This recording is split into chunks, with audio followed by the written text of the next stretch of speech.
주시는 하나님의 말씀은 신명기 32장 15절부터 33절까지의 말씀입니다.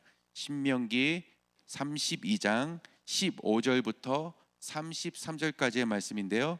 한 절씩 교독하시고 마지막 절은 함께 봉독해 올리도록 하겠습니다. 그러한데 여수론이 살찜에 발로 찼도다. 내가 살찌고 부대하고 윤택함에 자기를 지으신 하나님을 버리며 자기를 구원하신 반석을 경홀히 여겼도다. 그들이 다른 신으로 그의 진노를 가증한 것으로 그의 진노를 결박하였더라. 그들은 하나님께 제사하지 아니하고 마귀에게 하였으니 곧 그들의 알지 못하던 신, 근래에 일어난 새 신, 너희 열조에 두려워하지 않던 것들이로다. 너를 낳은 반석이 내가 삼았지 아니하고 대신 하나님을 내가 잊었더라.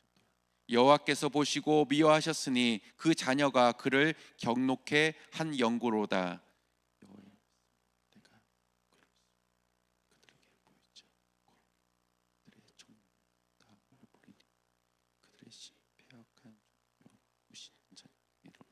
그들이 하나님이 아닌 자로 나의 질투를 일으키며 그들의 허무한 것으로 나의 진노를 격발하였으니 나도 백성이 되지 아니한 자로 그들의 시기가 나게 하며 우둔한 민족으로 그들의 분노를 격발하리로다.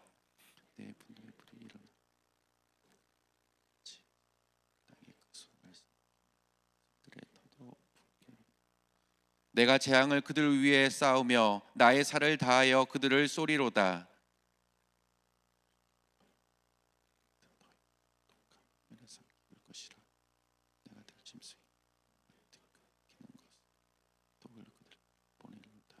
밖으로는 칼에 안방에서는 놀람에 멸망하리니 청년 남자와 처녀와 젖 먹는 아이와 백발 노인까지로다.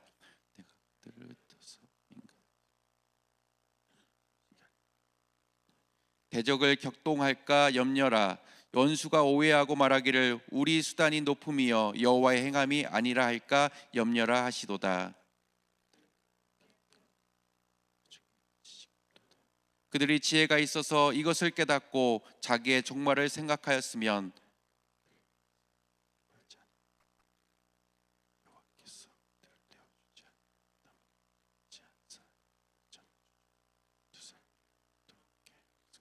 대적의 반석이 우리의 반석과 같지 못하니 대적도 스스로 판단하도다. 그들의 포도나무는 소돔의 포도나무 고모라의 밭 소산이 그들의 포도는 포도니 함께 읽겠습니다. 그들의 포도주는 백의 독이요 독사의 악독이라. 아멘. 하나님의 말씀입니다. 제가 어렸을 때 불렀던 그 주일학교 때 배웠던 찬양 가운데 기억나는 곡들이 많이 있는데요. 뭐 이런 찬양이 있습니다. 돈으로도 못 가요 하나님 나라, 힘으로도 못 가요 하나님 나라. 아마 이 찬양 기억하시는 분들 많이 계실 거고요. 또 우리가 요한복음 3장 16절 말씀도 하나님이 세상을 이처럼 사랑하사 독생자를 주셨으니 이는 저를 믿는 자마다 멸망하지 않고 영생을 주시리로다. 요한복음 3장 16절. 이렇게 어렸을 때 주일학교에서 배웠던 찬양들을 기억하시는 분들 많이 계실 거라 생각합니다. 오늘 우리가 읽은 신명기 32장도요 하나님께서 모세를 통해서 이스라엘 백성들에게 하나님께서는 어떤 분이신지를 그들이 기억하시기 위해 만든 노래인 것입니다. 그런데 이 노래를 부르게 한 그 궁극적인 이유가 있는데요, 그것은 이스라엘 백성들에게 하나님께서 어떤 분이신지 그들이 잊지 않고 기억하게 하시면서 가나안 땅에 들어가서 이 하나님의 말씀과 명령에 온전히 순종케 하시기 위해서 이 노래를 만들게 하신 것입니다. 그래서 오늘 본문을 모세의 증거의 노래라고 부릅니다. 잠시 32장에 나타나 있는 이 모세의 증거의 노래에 대해서 간단히 말씀드리면 1절부터 4절까지는 이 하나님의 말씀과 명령에 따라야 되는 그 이유에 대해서 말씀하고 있는데요, 그 이유가 바로 하나님께서는 공의로우신 하나님이시기 때문에 반드시 이 말씀과 명령에 따라야 된다라고 말씀하고 있습니다. 여기서 우리 하나님께서 이 공의로우시다라는 의미는 악을 행하는 자에게서는 끝내 하나님께서는 이것을 보응하사 그들을 공의롭게 심판하시는 하나님이시다라는 의미를 가지고 있습니다. 또한 이 공의의 하나님이시라는 이 의미 안에는 사랑의 하나님으로 우리에게 주신 그 약속의 말씀을 통해서 우리를 죄악에서 건져주시고 구원해 주시는 그 하나님을 의미하고 있는 것입니다. 그래서 모세는 이 노래의 시작을 공의로우신 하나님, 이 공의로우신 하나님을 찬양하면서 시작하고 있는 것입니다. 그러면서 5절 말씀부터 보면 이러한 공의 하나님께서 베풀어 주신 은혜와 사랑에 대해서 이야기하고 있는데요. 즉 출애굽 이후에 그들에게 베풀어 주신 하나님께서 그들에게 베풀어 주신 은혜와 사랑에 대해서 그들이 기억나도록 상기시켜 주고 계신 것입니다. 그러나 오늘 본문이 시작하는 이 15절부터는 이렇게까지 하나님께서는 이스라엘 백성들을 사랑하시고 은혜를 베풀어 주시는데 먼 훗날 그들이 하나님의 사랑과 은혜를 저버리고 다른 신들을 섬기게 될 것이라고 예고합니다. 즉 그들의 배교와 배신에 대해서 이야기하고 있는 것입니다. 이렇게까지 모세가 그들의 배신과 배교에 대해서 예언을 하면서 노래를 하게끔 한 이유는 이 노래를 부름을 통해서 그들이 저지르게 될 이 배교와 배신에 대해서 경계할 것을 경고하고 있는 것입니다.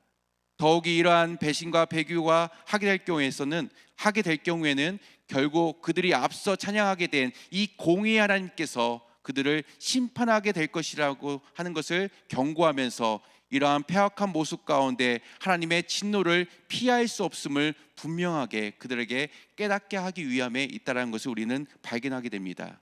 이처럼 오늘 본문에 나타나고 있는 이 모세의 증거의 노래의 특징은 하나님께서는 끊임없이 이스라엘 백성들을 사랑하시고 그들에게 은혜 베풀어 주시기를 원하시지만 이스라엘 백성들은 이 하나님의 사랑과 은혜를 저버리고 이 은혜를 도리어 악으로 갚는 모습이 그대로 나타나고 있다는 것이 그 특징입니다.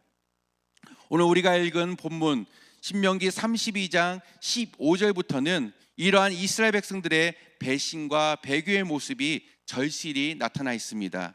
그리고 이에 따른 공의의 성품을 가지신 하나님께서 왜 그들에게 진노하고 계시고 어떻게 그들에게 심판하실 것인지에 대해서 말씀하고 있습니다. 오늘 본문 15절은 이렇게 시작합니다. 그러한데 여수론이 살찜에 발로 찼도다. 내가 살찌고 부대하고 윤택함에 자기를 지으신 하나님을 버리며 자기를 구원하신 반석을 경홀히 여겼도다 라고 말씀하고 있습니다. 이 15절의 말씀은 이스라엘 백성들이 이 하나님의 은혜와 사랑에 그들이 저버리는 모습을 그대로 보여주고 있는 것입니다. 그리고 특별히 오늘 15절 말씀에 나타나 있는 그러한데 여수론이 살찜에 발로 찼더라는 이 표현 가운데 이 여수론이라는 의미는 의인과 정직한 의미를 가지고 있는 단어인데 이는 하나님께서 이스라엘 백성들에게 원하시는 모습이었음을 알 수 있습니다. 하나님께서는 이스라엘 백성들이 정직하고 의롭게 살기를 원하셨습니다. 하지만 그들은 하나님께서 원하시는 그 모습 가운데 살아가기보다는 살찜에 발로 찼도다라는 이 표현처럼 오히려 자기를 구원하시고 은혜를 베풀어 주신 그 하나님을 발로 차 버렸던 것입니다. 이는 주인이 애지중지해서 키웠던 살찐 가축이 자신의 주인의 은혜와 사랑을 저버리고 주인을 발로 차버리는 그 모습에 빗대어서 이스라엘 백성들이 앞으로 하나님을 저버리고 배신과 배교할 것을 묘사하고 있는 것이라고 할 수 있습니다. 실제로 이스라엘 백성들은 가나안 땅에 입성한 이후에 이 광야에서의 생활과는 달리 풍족함과 풍요로움을 누리게 되었습니다. 그러나 이때부터 그들은 애굽에서 구원하시고 광야에서 그들을 지켜 보호하셨던 그 하나님의 은혜와 사랑을 잊어버린 채 다른 신을 섬기기 시작했던 것입니다. 이러한 이스라엘 백성들의 모습을 보면 우리들은 생각합니다. 이들이 참 어리석고 우매하고 배은망덕하다라고 생각할 수 있습니다. 그런데 우리가 함부로 그들의 삶을 정지할 수 있을까요? 저는 그들의 모습 가운데 우리의 모습을 발견할 수 있다라고 생각합니다. 참으로 힘들고 어려울 때에는 우리가 하나님을 찾고 우리 하나님 앞에 기도하는 자리로 나오고 예배하는 자리로 나오지만 그 문제가 조금 해결되고 조금 살만하다 싶으면 우리는 그 기도의 자리, 말씀의 자리를 사모했던 그 마음들이 사라지게 되는 우리의 모습을 발견하게 됩니다. 그리고 더 나아가 세상이 주는 그 즐거움 가운데 빠져 살아가는 우리의 모습은 있지 않은지 우리는 돌아볼 수 있어야 됩니다.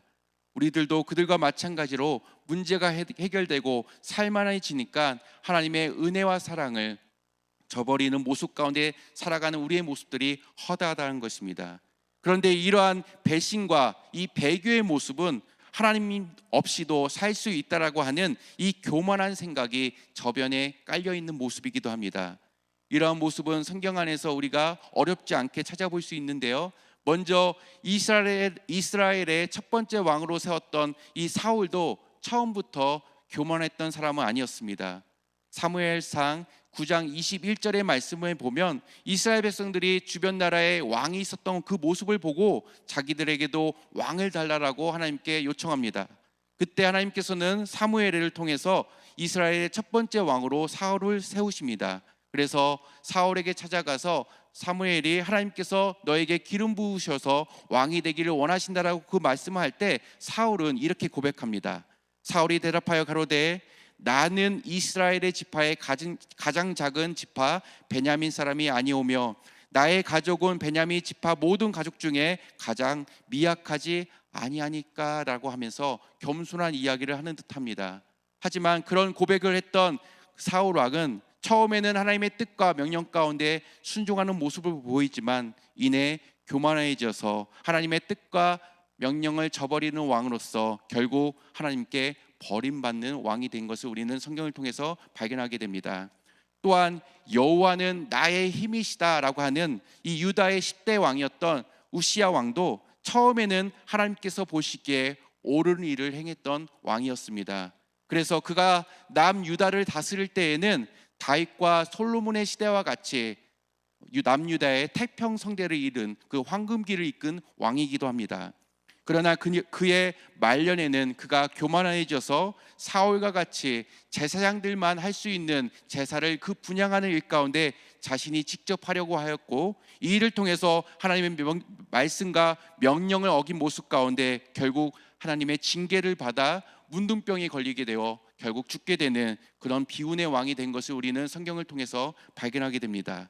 이처럼 하나님의 명령을 어기고 자신의 생각대로 하려고 하는 이 교만은 우리를 하나님께 받은 은혜와 사랑을 잊어버리게 하고 더 나아가서 하나님께로부터 받은 그 축복과 풍성함을 누리지 못하게 하는 우리의 모습을 발견하게 되는 것입니다. 따라서 우리는 반드시 기억할 것이 있는데요. 그것은 우리 안에 하나님 없이도 나 혼자 할 수 있다라고 생각하는 이 교만한 마음과 생각을 반드시 우리 가운데서 몰아내야 한다는 것입니다. 그렇다면 우리는 어떻게 하면 이러한 교만한 생각과 마음을 우리 안에서 몰아낼 수 있고 더 나아가 하나님께 겸손한 모습으로 나아갈 수 있게 되는 것일까요? 이에 대해 힌트를 우리가 찾을 수 있는데요. 오늘 본문 16절과 17절 말씀입니다.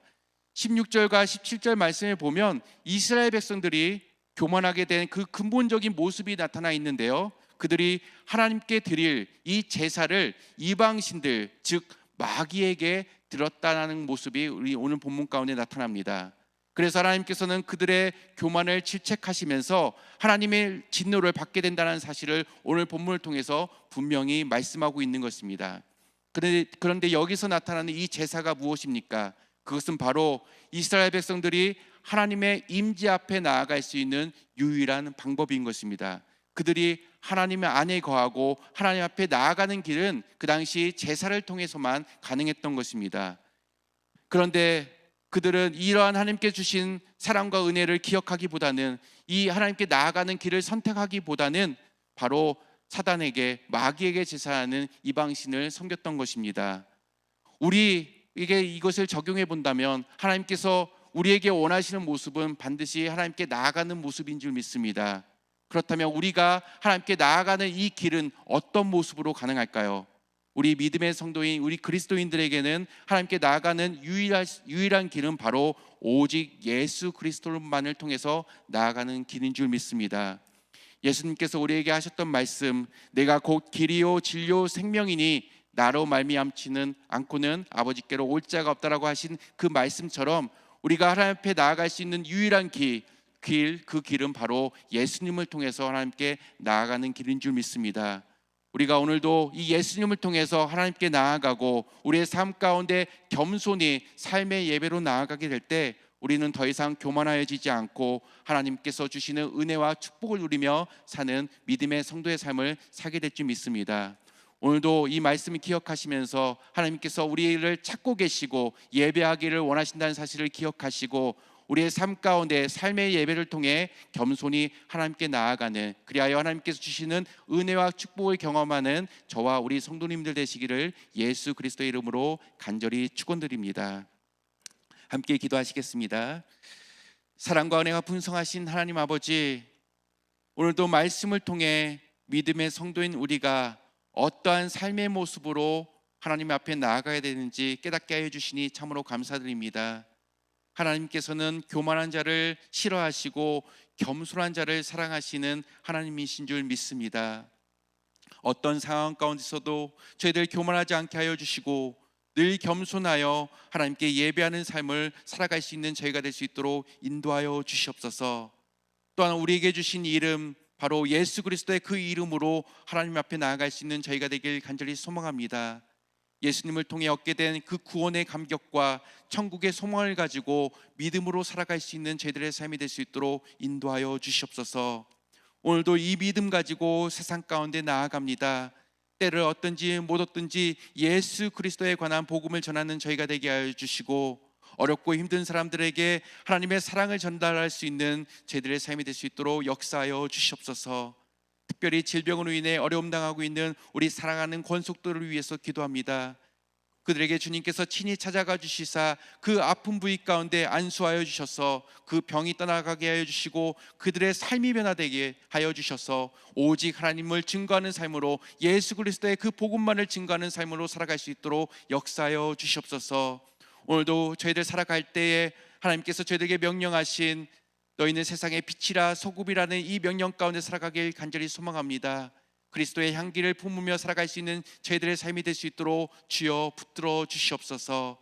감사드리며 이 모든 말씀 우리를 죄에서 구원하여 주신 예수 그리스도의 이름으로 기도드리옵나이다. 아멘. 주기도문으로 기도회를 마치도록 하겠습니다. 하늘에 계신 우리 아버지여, 이름이 거룩히 여김을 받으시오며 나라에 임하오시며 뜻이 하늘에서 이루어진 것 같이 땅에서도 이루어지이다. 오늘날 우리에게 일용할 양식을 주옵시고 우리가 우리에게 죄 지은 자를 사하여 준 것 같이 우리의 죄를 사하여 주옵시고 우리를 시험에 들게 하지 마옵시고 다만 악에서 구하옵소서. 대개의 나라와 건세와 영광이 아버지께 영원히 있사옵나이다. 아멘.